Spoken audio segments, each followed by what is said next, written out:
Visual story telling यानी कहानियों को दृश्यों के जरिए कहने का सफर वाकई कमाल का रहा है। प्राचीन महाकाव्यों के वर्णन से लेकर आज की एडवांस्ड एआई तकनीक तक हमारी कहानियों को देखने का नजरिया पूरी तरह बदल चुका है। आज के इस विश्लेषण में हम इसी रोमांचक सफर पर चलेंगे और शुरुआत करेंगे एक ऐसे प्राचीन महाकाव्य से जुड़ी बहुत बड़ी गलतफहमी से जिसे हम सब सच मानते आए हैं। तो चलिए सीधे इस दिलचस्प सवाल से शुरुआत करते हैं। क्या रावण ने सीता हरण के लिए अपने भव्य पुष्पक विमान का इस्तेमाल किया था? ये एक ऐसा सवाल है जो उस बेहद मशहूर सीन को ही चुनौती दे डालता है, जिसके बारे में ज्यादातर लोगों को लगता है कि वे पूरी सच्चाई जानते हैं। अब अगर हम मूल ग्रंथों की तरफ देखें तो विमान का मतलब कोई आम रथ बिल्कुल नहीं था, खासकर पुष्पक विमान, जो कि एक अटूट और दिव्य उड़ने वाला महल था। भगवान विश्वकर्मा द्वारा बनाया गया ये जादुई वाहन इतना खास था कि इसे केवल देवताओं के योग्य ही माना जाता था।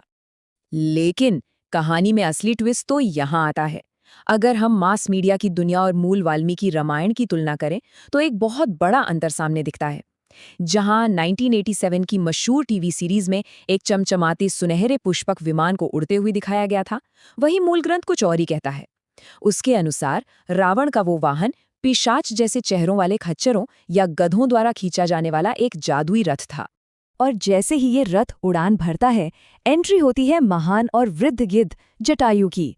जटायु ने बिना किसी डर के रावण का सामना किया और उसे उसके विनाश की चेतावनी दे डाली। उनका ये कदम सिर्फ किसी को बचाने की कोशिश नहीं था, बल्कि ये भगवान राम के प्रति उनकी निस्वार्थ सेवा का एक बहुत बड़ा प्रतीक था। इस भयंकर युद्ध में जटायु ने रावण के उस उड़ने वाले रथ के तो परखच्चे ही उड़ा दिए थे। उन्होंने उन गधों और सारथी तक को मार गिराया। अब जरा लॉजिक लगाइए, अगर वो विश्वकर्मा द्वारा बनाया गया अटूट और दिव्य पुष्पक विमान होता तो उसे इस तरह हवा में चकनाचूर कर देना लगभग असंभव था, है ना? मतलब बिल्कुल साफ है, रावण दरअसल एक सीक्रेट स्टेल्थ मिशन पर था, इसलिए वो अपना मशहूर एयरफोर्स 1 यानी पुष्पक विमान लेकर नहीं आया था। जटायु के हमले में अपना जादुई रथ खोने के बाद रावण को मजबूरन अपनी ही राक्षसी शारीरिक शक्ति का इस्तेमाल करके वहां से भागना पड़ा था। तो फिर ये सुनहरे पुष्पक विमान वाली तस्वीर हमारे दिमाग में छपी कैसे? आइए देखते हैं कि कैसे टेलीविजन के दौर ने एक पूरी पीढ़ी की याददाश्त को हमेशा के लिए बदल कर रख दिया। दरअसल 1987 के टेलीविजन ब्रॉडकास्ट में कहानी को थोड़ा ड्रामेटिक और विजुअल रूप से सरल बनाने का फैसला लिया गया।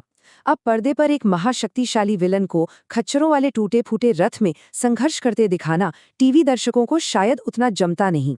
इसलिए निर्माताओं ने रावण की पहचान बन चुके उस भव्य पुष्पक विमान को ही इस सीन में फिट कर दिया, और बस वहीं से हमारी कल्पना हमेशा के लिए बदल गई। खैर, ये तो हुई टीवी के जमाने की बात। अब टाइम ट्रैवल करके सीधे आज के डिजिटल युग में आते हैं, जहां इन प्राचीन कहानियों को विजुलाइज करने का तरीका पूरी तरह से हार्ड डिजिटल डेटा में बदल चुका है।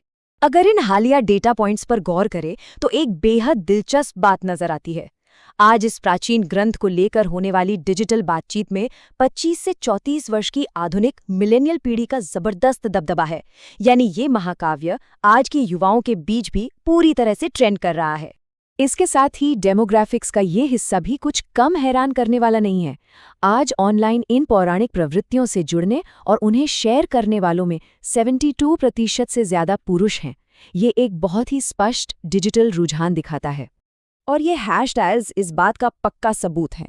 डिजिटल प्लेटफॉर्म्स पर इनकी भारी लोकप्रियता ये साफ दिखाती है कि इन महाकाव्यों के बारे में बात करने और इन कहानियों को नए तरीके से विजुअलाइज करने की चाहत आज भी लोगों में अविश्वसनीय रूप से मजबूत है। अब सवाल ये उठता है कि जब विजुअलाइज करने की इतनी गहरी इच्छा है तो आज के मॉडर्न क्रिएटर्स आखिर कर क्या रहे हैं? चलिए विजुअल स्टोरी टेलिंग के सबसे नए और एडवांस फ्रंटियर की ओर बढ़ते हैं, एआई और सिनेमैटिक जादू की दुनिया।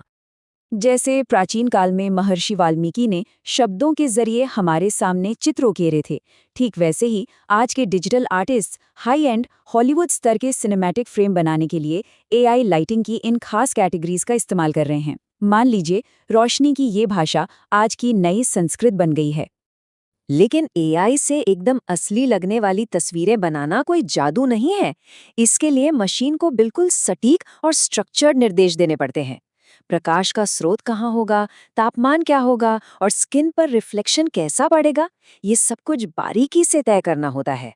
रोशनी का तापमान यानी केल्विन कोई आम नंबर नहीं है, ये पूरे सीन का इमोशन ही बदल देता है। ये किसी माहौल को गर्माहट दे सकता है या फिर एकदम ठंडा और साफ दिखा सकता है। सच कहा जाए तो एआई के लिए ये तापमान एक डिजिटल पेंट ब्रश की तरह काम करता है। और फिर आते हैं गोबो प्रोजेक्शन जैसे टेक्निकल टर्म्स। नाम भले ही भारी भरकम लगे, लेकिन ये एक ऐसी तकनीक है जो किसी भी आम तस्वीर में एक गहरा रहस्य और सस्पेंस पैदा कर देती है। ये बिल्कुल वैसा ही है जैसे पुरानी कहानियों में शब्दों के जरिए एक रहस्यमयी माहौल तैयार किया जाता था।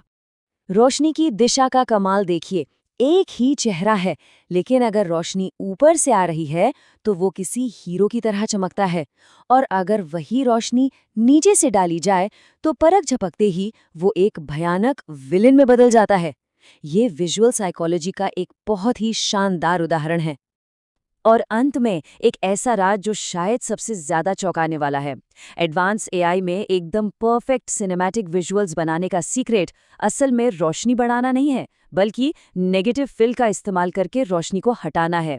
जी हाँ, बेहतरीन ड्रामेटिक सीन अक्सर वही बनते हैं जहां अंधेरे को उसकी सही जगह दी जाती है। तो श्लोकों से शुरू हुआ कहानी कहने का ये सफ़र आज मॉडर्न एआई प्रॉम्प्ट्स तक पहुंच चुका है।